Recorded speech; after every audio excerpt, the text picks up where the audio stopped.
Okay, so enough with the fun and frivolous, Tom. Today we're going to be serious. Serious face. Okay, so yeah. I don't know if I open up with a quote and everyone's going to find that hugely pretentious, but bear with me, okay? So, it's often misattributed to Voltaire. It was actually from Evelyn Beatrice Hall.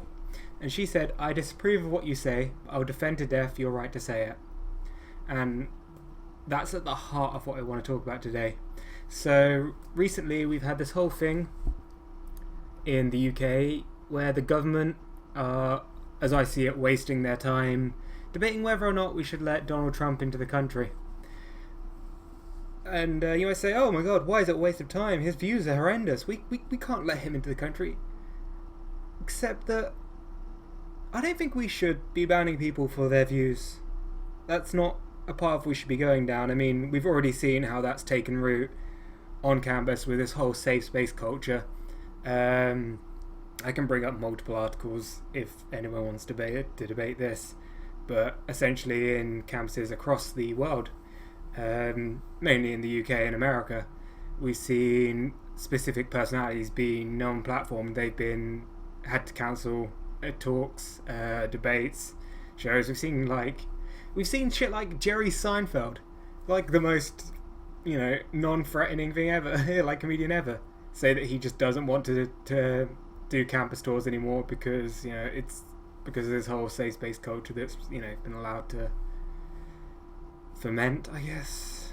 Yeah. So let's talk about why someone should be denied access to the country, and what I feel is a reasonable thing. In fact, everyone should feel is a reasonable reason, is if if they actually present a clear threat to national security, then by all means fucking ban them. But I mean, if we getting into this territory of policing people's opinions, we're getting close to 1984 with the fucking Fort Police right there, and that makes me a little uncomfortable, and it should make you feel uncomfortable too. But my main point is that the problem with safe space culture is it treats everyone like they're fucking children. Like this saying to you that, we've decided to ban this person from talking. They're not allowed in because they have bad views, and you can't make up for yourselves whether they're bad views or good views. You're obviously too special. We need to protect you. We need to protect you from these nasty people. It's just like, fuck's sake, they're grown fucking adults. They should be able to make an informed opinion on whether someone's views are fucking retarded. And the social justice warrior just mad triggered there because I just dropped fucking retarded. But okay. See, that's another. Yeah. So yeah, we should not be censoring stuff to protect adults. You're growing up. Deal with it. Moreover, I believe that people should be exposed to views that make them uncomfortable, because that's part of the opinion forming process. You're supposed to look at why that makes you uncomfortable. You're supposed to look, why is that bad? And it's important to have that.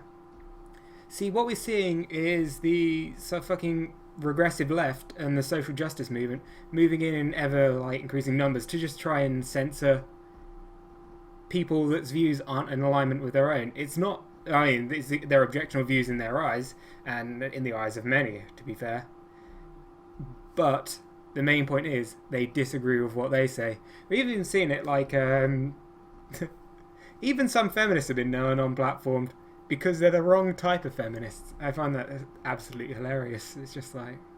The other important thing is you need different viewpoints, regardless of how extreme, because that's how you get these dialogues. You have the debate, you have the different people talking, and that's how you reach consensus. Without differing viewpoints, what you have is not a debate. You have a fucking echo chamber. And I'll tell you what happens in an echo chamber. The same fucking opinion gets repeated, and you can't scrutinise that opinion. There's nothing. But it's not healthy. It's not. You need different views, regardless of how obscene you might find them. Because that is how progress happens. Nothing ever happened from sitting around like a fucking circle jerk. It's not useful. I don't know if I clarified at the beginning of the video, but I'm not a fan of Donald Trump. I mean, most of his views I find objectionable. And some I find borderline hilarious. Like, I would fucking love to see him try and convince Mexico they have to pay for that fucking war. That would be comedy fucking gold. I would love to see that. But, only from a comedy standpoint, not from a, hey, let's shut people out. But, yeah, I don't agree with his views, but I'll defend his right to fucking say them. That's the difference. Like, if you ever need views about how, like, utterly stupid the social justice warrior movement is, and how unreasonable, is that they want to shut down people for their views, right? And then the critics, the people they're saying are being mean and oppressing them, yeah? The whole cultural libertarian movement, I believe, as Alan Bakari has called it, they're advocating for free speech. At the end of the day, the people that are there, like, rallying against are the people that are being like, your views are fucking idiotic, but I'll defend to death your right to say them. That's how stupid this debate is. But it's a debate. We're having this dialogue, and that's great. Or is it? I have no idea. At the end of the day, I don't think it's useful to be wasting the time in government with the parliament just debating whether or not to let someone in for their views. I say we let Trump in, everyone makes up their own view about him, like adults, and we proceed like adults. Just don't treat us like children.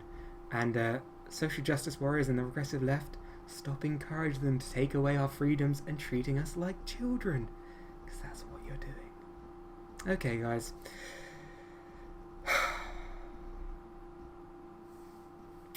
See you guys next time.